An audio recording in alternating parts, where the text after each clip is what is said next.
Hi friends, சுட்டி cartoon டிவிக்கு உங்களை அன்புடன் வரவேற்கிறோம்.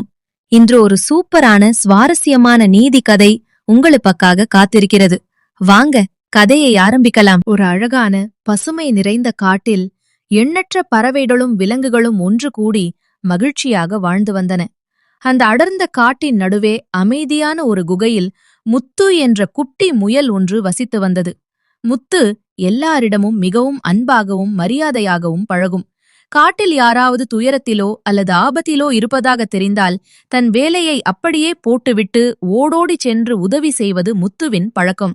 ஒரு நாள் காலை பொழுதில் கதிரவனின் ஒளிக்கீற்றுகள் மரக்கிளைகளின் வழியே ஊடுருவி வர முத்து தன் காலை உணவை தேடி மெதுவாக நடை போட்டு சென்றது. அப்போது வழியில் இருந்த ஒரு பெரிய பழமையான ஆலமரத்தின் அடியில் மெல்லிய முனகல் சத்தம் கேட்டது. முத்து பதறியடித்துக் கொண்டு ஓடிச் சென்று பார்த்தபோது அங்கே சிறிய குருவிக்குட்டி ஒன்று சிறகு காயம்பட்டு தரையில் விழுந்து தவித்துக் கொண்டிருந்தது. அதை கண்டதும் முத்துவின் மனம் துடித்தது. ஐயோ, உனக்கு என்னாச்சு குட்டி பறவையே என்று பதற்றத்தோடு கேட்டது. அதற்கு அந்த குருவி தன் மெல்லிய குரலில் அழுதையுடன், நான் கூட்டிலிருந்து தவறி கீழே விழுந்துட்டேன் முத்து. என் சிறகில் பலமான அடி, பறக்கவே முடியல. என் அம்மாவும் அப்பாவும் என்ன காணாம தேடிக்கிட்டு இருப்பாங்களே என்று கூறியது. முத்து உடனே யோசிக்காமல் அருகிலிருந்த மென்மையான பச்சிலைகளையும் புற்களையும் பறித்து வந்து காயத்தின் மீது மெதுவாக வைத்து தேய்த்தது. பின்னர் குருவியை தாங்கி பிடித்துக்கொண்டு, நீ சிறிதும் கவலைப்படாதே, உன் அம்மா வரும் வரை நான் உன்னை பார்த்துக் கொள்கிறேன் என்று கூறி மரத்தடியிலேயே பாதுகாப்பாக நின்றது. சிறிது நேரத்திலேயே பதற்றத்தோடு வந்த தாய் குருவி தன் குட்டி பத்திரமாவே இருப்பதைக் கண்டு நெகிழ்ந்தது. முத்துவின் நல்ல மனதை பாராட்டி, முத்து, என் குட்டியை காப்பாற்றிய உன்னுடைய இந்த உதவியை என் ஆயுசுக்கும் மறக்க மாட்டேன் என்று கண்ணீருடன் கூறியது. அதற்கு முத்து வழக்கம் போல புன்னகைத்துக் கொண்டே, இதில் நன்றி சொல்ல எதுவுமே இல்லை. கஷ்டப்படும்போது ஒருத்தருக்கு ஒருத்தர் உதவி செய்து வாழ்வதுதானே உண்மையான அழகு என்று சொல்லிவிட்டு தன் உணவை தேடி நகர்ந்தது. நாட்கள் பல உருண்டோடின. ஒரு நாள் முத்து வழக்கம் போல கேரட்டுகளை சேகரித்துக் கொண்டு வந்தபோது அந்த பாதையில் தந்திரக்கார நரி ஒன்று எதிரே வந்தது. வழக்கமாக அந்த நரி மற்ற விலங்குகளை ஏமாற்றி உணவை பிடுங்கி தின்பதில் வல்லது. முத்துவிடம் இருந்த புதிய கேரட்டுகளை பார்த்ததும் நரியின் வாயில் உமிழ்நீர் ஊறியது. அதை எப்படி தட்டி பறிப்பது என்று யோசித்த நரி முத்துவின் முன்னால் போய் மிகவும் பாவமாக முகம் வைத்துக்கொண்டு, முத்து, எனக்கு ரொம்ப பசியாக இருக்கிறது. காலையிலிருந்து எதுவும் சாப்பிடவில்லை. தயவு செய்து கொஞ்சம் உணவு கொடேன் என்று பொய் வழியிலும் கெஞ்சியது. நரியை பற்றி காட்டில் இருக்கும் அனைவரும் எச்சரித்திருந்தது முத்துவுக்கு நினைவுக்கு வந்தது. இருந்தாலும் ஒருவேளை இது உண்மையிலேயே பசியோடு இருந்தால் என்ன செய்வது?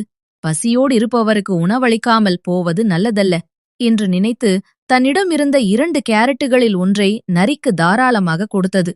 நரி அதை வாங்கிக் கொண்டு நகர்ந்தாலும், இவனிடம் இன்னும் ஒரு கேரட் இருக்கிறதே, அதையும் ஏமாற்றி எடுத்துக்கொள்ள வழியை பார்க்க வேண்டும் என்றே மனதுக்குள் சுயநலமாக யோசித்தது. அன்று இரவு எதிர்பாராத விதமாக காட்டில் கடுமையான சூறாவளி காற்றுடன் கூடிய கனமழை பெய்யத் தொடங்கியது. முத்து தன் சிறிய குகைக்குள் ஒதுங்கி பாதுகாப்பாக அமர்ந்திருந்தது.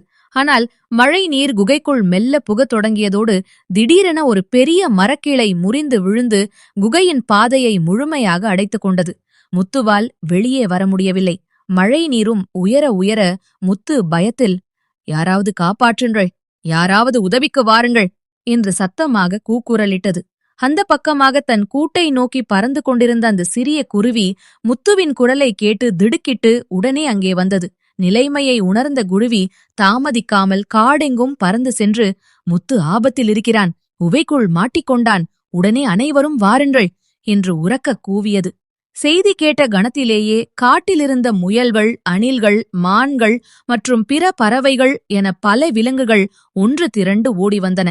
அனைவரும் ஒரே மனதாக இணைந்து தங்களின் முழு பலத்தையும் கொடுத்து அந்த பெரிய மரக்கிளையை தள்ளி நகர்த்தினர். முத்து பத்திரமாக குகையை விட்டு வெளியே வந்தது.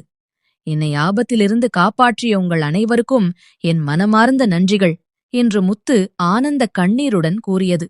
இதையெல்லாம் தூரத்திலிருந்து பார்த்து கொண்டிருந்த நரிக்கு தன் தவற்றை நினைத்து உள்ளபடியே வெட்கமாகவும் வருத்தமாகவும் இருந்தது.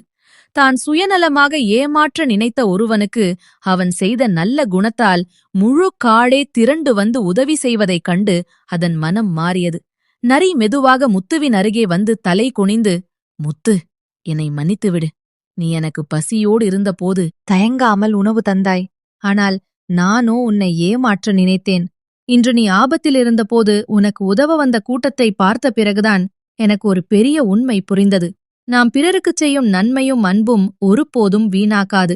அது ஏதோ ஒரு வடிவில் நமக்கே திரும்பி வரும் என்பதை இன்று உணர்ந்து கொண்டேன். இன்று வருத்தத்துடன் கூறியது. முத்து நரியை தோளில் தட்டி புன்னகையோடு, நாம் செய்த தவற்றை உணர்ந்து திருந்துவதுதான் எல்லாவற்றையும் விட பெரிய நல்ல விஷயம் என்று கூறியது. அன்றைய தினத்திலிருந்து நரியும் தன் சுயநல குணத்தை கைவிட்டு மற்ற விலங்குகளோடு அன்பாகவும் உதவியாகவும் வாழத் தொடங்கியது. அந்த பசுமையான காடும் எல்லையில்லா மகிழ்ச்சியில் திளைத்தது. இந்த வீடியோவுக்கு ஒரு லைக் பண்ணுங்க, உங்கள் நண்பர்களுடன் ஷேர் பண்ணுங்க. இன்னும் இதுபோன்ற அருமையான கதைகளை பார்க்க சுட்டி கார்ட்டூன் டிவியை சப்ஸ்கிரைப் செய்து பெல்லை அழுத்த மறக்காதீங்க. மீண்டும் ஒரு புதிய கதையுடன் சந்திப்போம். நன்றி, வணக்கம்.